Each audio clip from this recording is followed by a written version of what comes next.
Йо, чё, как, народ? Почему-то только сейчас я понял, что я никогда не рассказывал вам про экзамены. Ужасная вещь, которая мне все еще снится в абсурдных ситуациях, типа ой-ой-ой, нужно сделать ролик, а где же мой стилус? Так, стоп, у меня же ЕГЭ на носу. Какие еще ролики? Почему я без штанов?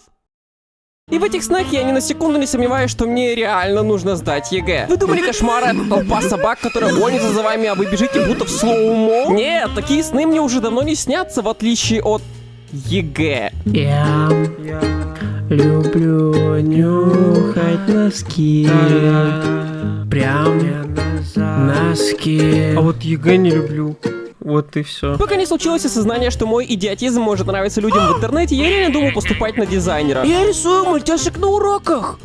Да я же дизайнер! Наверное, ЕГЭ-то будет типа, кто лучше нарисует Финиса из Финис и Ферб, верно? Почему ты не ушел после 9-го?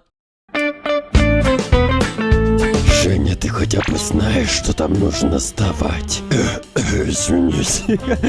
Татьяна, ну конечно же, ну-ка загибай пальцы, а я перечислю. Но у меня нет пальцев. Нужно уметь рисовать Никол Бутовский, Финиса и Ферб. У меня нет пальцев. Смотреть аниме, рисовать на пальцах. Кто я? Еще уметь ходить на ногах. Татьяна, но почему ваша мама назвала вас Таня?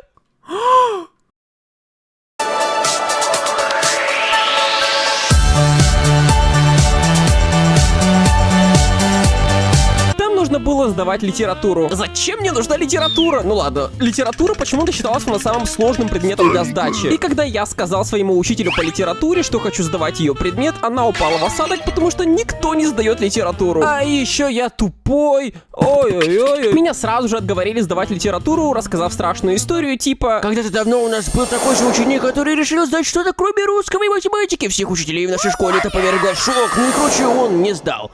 А еще он обоссался. А потом упал и заплакал, как маленькая девка. На Виталий грибок ступни, я хочу поступить на дизайнера. А еще он немного какнул.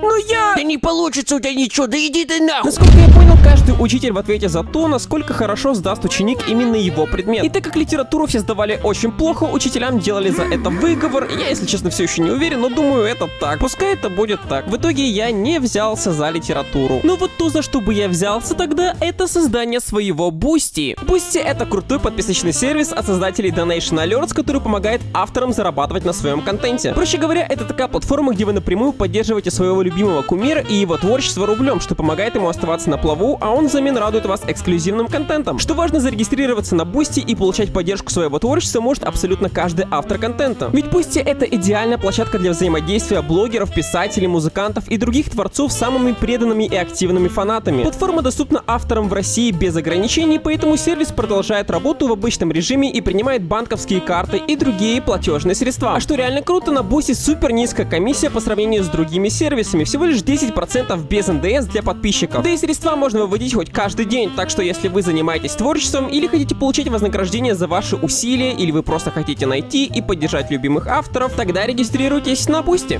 Ссылку вы найдете в описании. Подготовка. Я не помню, чтобы я прям готовился, я помню лишь стресс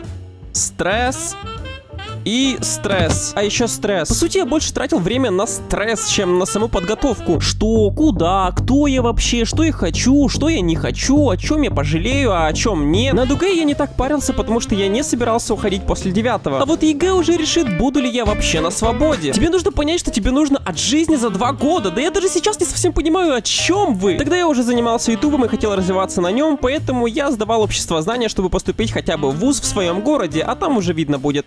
Списывание. Что ж, ходило много идей, как можно пронести шпоры на ЕГЭ. Самая крутая, которую я слышал, это положить телефон на уровне с железной бляшкой ремня. По крайней мере, у некоторых из моего класса это сработало. Не будут же тебя заставлять снимать ремень, верно? В любом случае, я не осмелился это провернуть, хоть и это было идеальным решением тогда. Но я поступил умнее и положил себе 40 листов А4 с терминами в трусы. А тут уже все собрались, тут и Глент, и Кобяков, и Серега. Присоединяйтесь.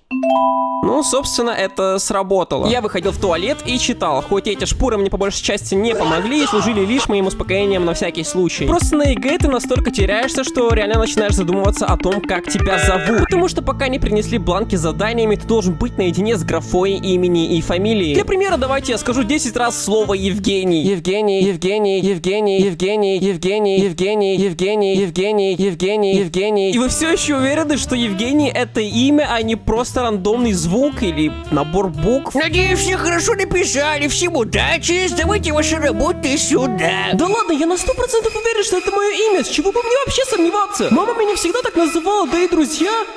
Стоп, точно, они всегда называли меня Женя или Жека, Женек. Ну как эти слова вообще связаны с словом Евгений?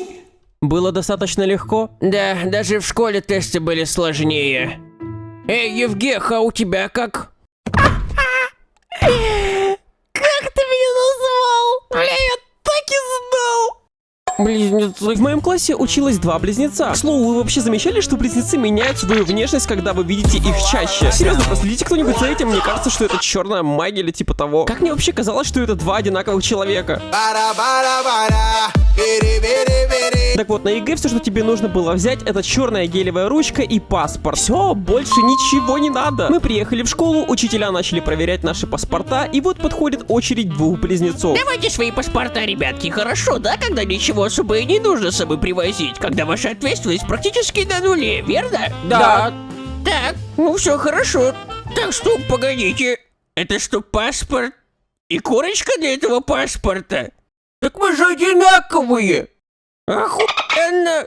Поступление. Удивительно, но я поступил на бюджет в вуз в своем городе. Я сдавал 3 предмета: русский, математика и общество знания. И 1 в своем вузе. Простите, если я занял ваше бюджетное место, просто так вышло, что я парень. Поймите меня, я сражался как лев, чтобы проучиться там всего лишь 1 курс и в итоге уехать в Москву вообще.